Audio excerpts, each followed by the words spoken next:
In total, I was homeless for a little more than 10 years.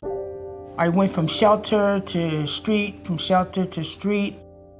I spent the night at a women's shelter in 1985. I was a seminarian, and by the time I went home, I realized I was so much more like the women than I was different from them. I was always told that I was nothing, I would never be anything. It was no sense in me trying to become anything. I mean, look at me. Women are supposed to be petite and feminine, and I just didn't fit that. And all of those things just made me feel like I wasn't worth taking up space in the world to live. I thought that maybe I would hang myself or cut myself or shoot myself, and I wasn't gonna do any of those things. So I said, okay, I'll just overdose on cocaine. When I was in college, I tried to kill myself, and it's one of the things I couldn't imagine my life going forward. And that was kind of the beginning of the end. You know, I quit drinking on April 6, 1986. I'm an alcoholic. I smoked crack for 10 years. I realized that I was either going to kill myself or I was going to be able to figure out how I could be a Christian and a lesbian. When I first came out to my mother,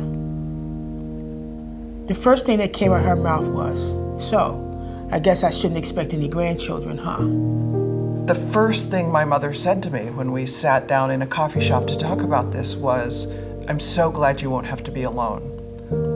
I had not spoke to my mother in about 28 years. She didn't want to have anything to do with me. Gosh, there are things that are very different about us. I learned that I can do anything from my family. We all need someone, and so even though we may say we do not, Yep. we're lying to ourselves because we do.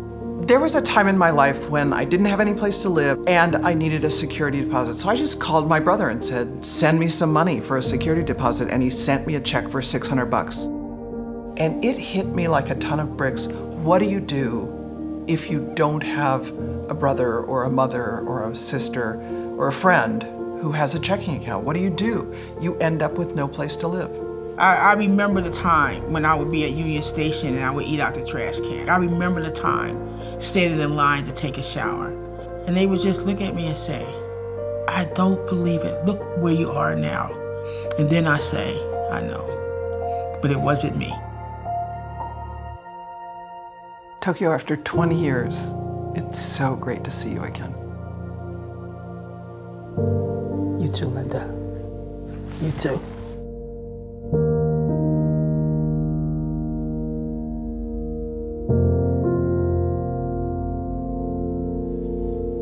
You're the best.